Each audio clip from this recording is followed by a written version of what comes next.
1990 was a brilliant year for English football. We were in the midst of yet another golden generation of world-class players. Gascoigne, Lineker, Barnes, Butcher, Robson. Amazing. Okay, it was a golden generation that was so crowned before they'd even won anything, as it usually is with the stupidly high expectation levels of English football fans.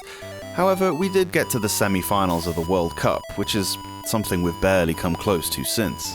I admit I may be overly keen to talk about the one sport I actually know anything about, but hey, I'm English, can you blame me? Let's have a look at the first soccer game. I'm using that term purely for separation purposes between real football and American football, but that's another topic.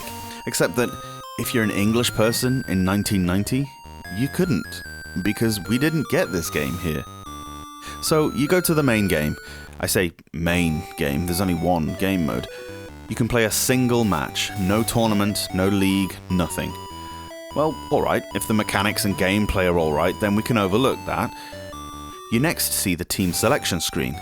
There are only 6 nations to choose from, one of which is GBR. Look, Great Britain do not have a football team outside of the Olympics. Great Britain is made up of several teams, all of which detest one another. This was especially true in the 90s at the height of the troubles in Northern Ireland and the like.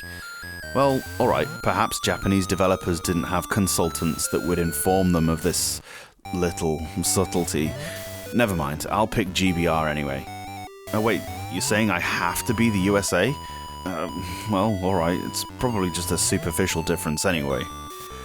So, to the game, I'd like to turn the music off because we all know that music blasting out at a football game is only for teams that don't have any actual crowd noise.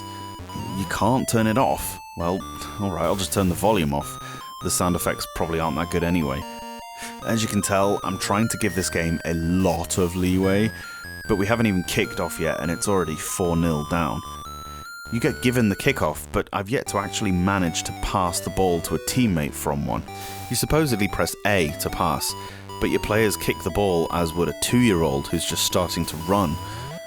There's no auto-target either, you need to press A, or maybe B, who knows, to select the closest of your players to the ball, so don't expect to be able to do something as fundamental as, pass the ball around.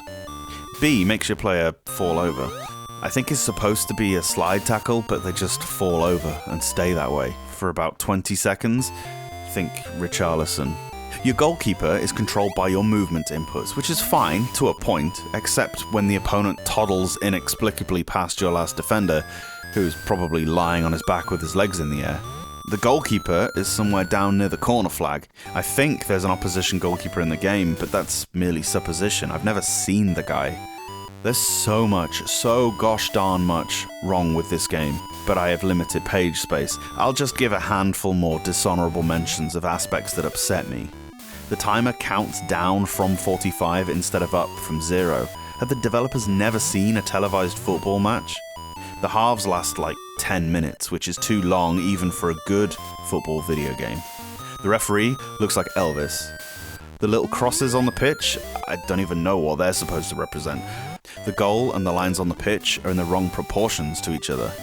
The center circle isn't circular. Everything about how the game looks, sounds, and plays.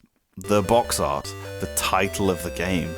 The fact it's published by Sony, a company with a reputation for putting out solid video game titles. It's a good job this wasn't released in Europe, because we know soccer and this is anything but. It wasn't that yellow card at Italia 90 that made Gaza cry. It was this. You know when Lineker... well, this is worse than that. Soccer Mania is so many different levels of abysmal that it has the power to turn people's bowels.